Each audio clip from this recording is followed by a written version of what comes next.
I thought I'd share a little bit of a reflection, not very long today on this topic, because really we will see so much more through our exploration together. Freedom from insecurity. So what I offer to you is that most of us probably known and are still periodically caught up in from time to time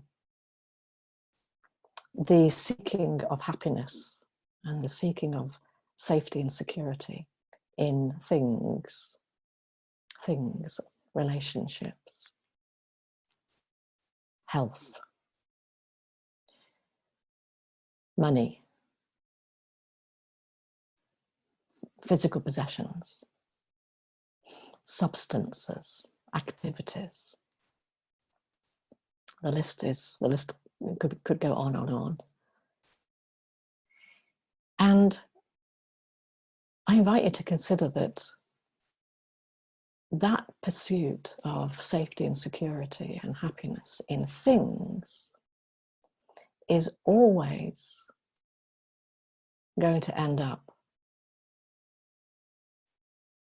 producing the opposite to what we seek, producing unhappiness, unfulfillment, and at the end of the day, suffering. No thing is permanent. No thing. Even Mount Everest.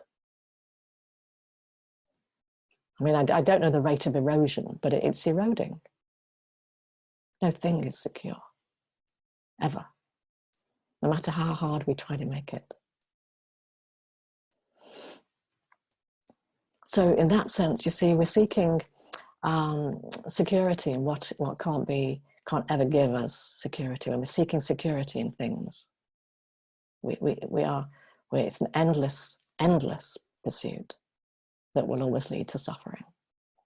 Now, I'm not saying not to have a relationship, not to have a job and have income coming in. I'm not saying not to have go to the doctor and find ways of supporting health. Not saying any of that. What's on offer is to wean ourselves off the belief that our happiness comes from things, that our security and safety, that our identity is made secure and happy with things, by things. What is possible is to wean ourselves off that belief. There's the freedom starting to break through. Okay to have those things, absolutely. But to wean ourselves off the belief that our happiness and security comes from things. And paradoxically, the way it looks to me is that as we wean ourselves off the belief that our security comes from XYZ, then XYZ kind of start, and ABC, things start to happen with greater kind of ease, and sometimes a sense of, how on earth did that happen? I didn't make that happen. The sense of the miraculous returns to life. Yeah.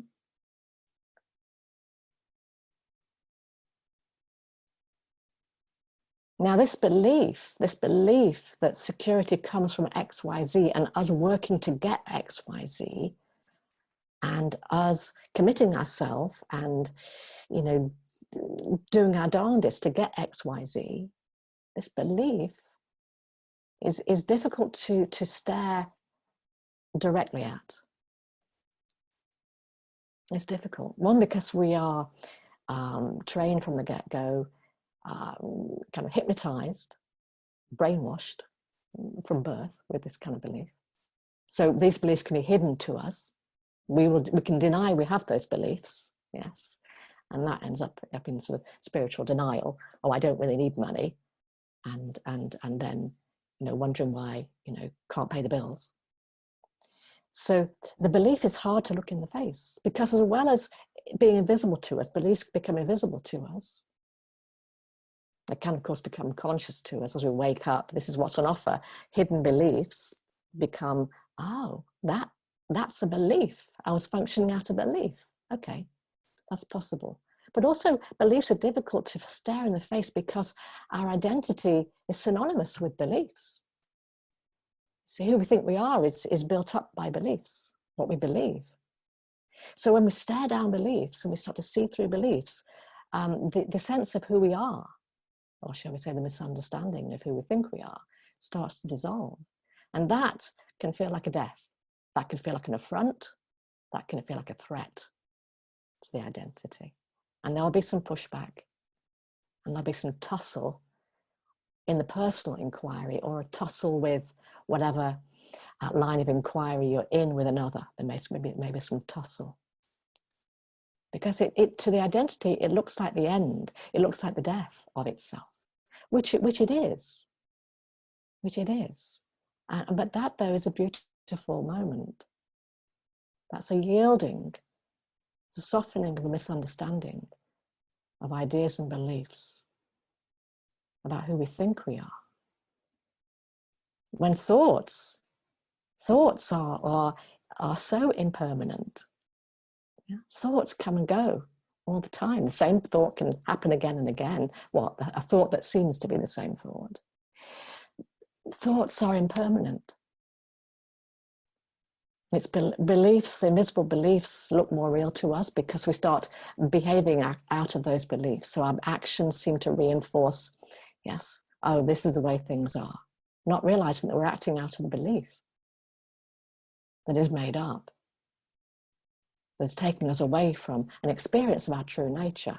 And what's on offer is our true nature. What's on offer is what does not change, what does not come and go, what is not temporary, what is everlasting, what is infinite, what never leaves us, never dies away, never erodes, our true nature.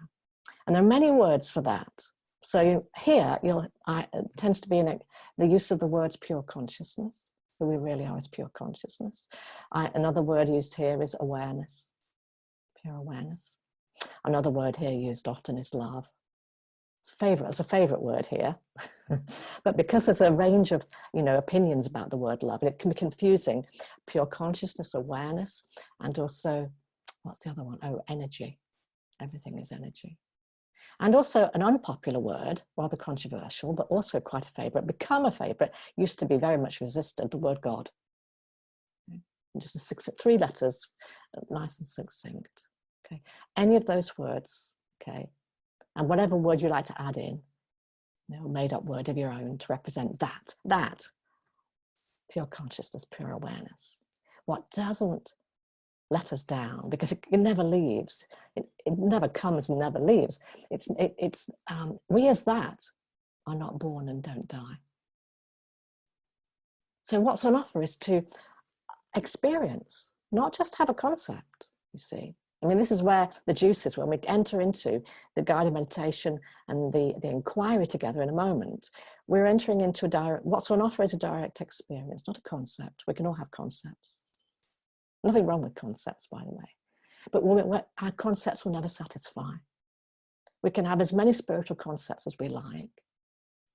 And unless we have what we might say a more direct experience, what we might say a more embodied, felt experience, there will always be a sense of something's missing. I'm not getting this. I don't feel it. So what's possible is it's direct experience of who we really are. So this is the juiciness of what we're here for. And if you're here, you're in good company. I mean, this inquiry is gaining pace, I must say. I mean, this is why we're here. It's exciting to be on the planet at this time, from a number of voices in this area, because there's so much interest waking up into this question: who am I really?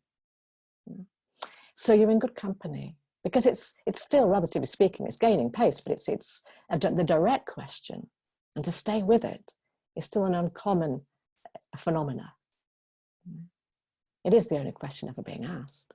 But to stay really clear about the question and not get sidetracked into the weather and which sport, which team won the game and what's on television next, to stay really direct into the question is still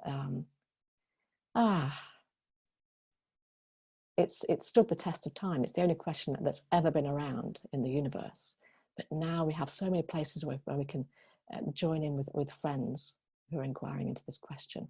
But we won't find it necessarily, you know, at work or even in our family. Yeah. So what's on offer is discovering who we really are, that doesn't let us down, that who we really are. If we give some qualities to pure awareness, if we start to just give a little bit of a flavour, you know, clothe who we really are, pure awareness, conscious with some qualities of experience, what tends to come again and again and again is peace, is happiness, is contentment, is fulfillment, is joy, is a bubbling up of aliveness. This is what's on offer.